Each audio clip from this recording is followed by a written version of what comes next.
তারা হয়তো এই হাদিস জানে না, আল্লাহ পাক ওদের কানের মধ্যে আমার এই হাদিসটা যেন পৌঁছে দেন, আমিন। নবী সাল্লাল্লাহু আলাইহি ওয়াসাল্লাম বলেছেন, আমি মেরাজের রাতে যখন গিয়েছি তখন এক শ্রেণীর মানুষকে দেখেছি, ওদেরকে শাস্তি দেয়া হচ্ছে। কি শাস্তি? জাহান্নামীদের রক্ত এবং পুঁজ ওদেরকে খেতে দেয়া হচ্ছে। জিবরাইল আলাইহিস সালামকে জিজ্ঞাসা করা হলো যে এরা কারা? তিনি বললেন, এরা আপনার উম্মতের সেই সব ব্যক্তি যারা মাদকদ্রব্য সেবন করত। আল্লাহ রাব্বুল আলামিন তার হাবিবের মাধ্যমে জানিয়েছেন, যখন কোনো মুসলিম মাদক সেবন করে বা কোনো ব্যক্তি মাদক সেবন করে তখন 40 দিন তার নামাজ কবুল হয় না। এরপর যদি সে তওবা করে তাহলে আল্লাহ পাক তার তওবা কবুল করবেন ইনশাআল্লাহ। যদি সে আবারও মাদক খায় তওবা করার পর, আবার 40 দিন তার নামাজ কবুল হবে না।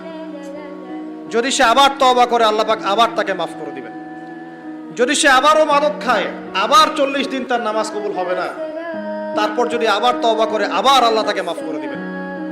এরপরেও যদি সে আবার মাদক দ্রব্য সেবন করে, নবী সাল্লাল্লাহু আলাইহি ওয়াসাল্লাম বলছেন তাকে আল্লাহ রাব্বুল আলামিন পরকালে মৃত্যুর পরে তিনাতুল খাবাল পান করাবেন। তিনাতুল খাবাল।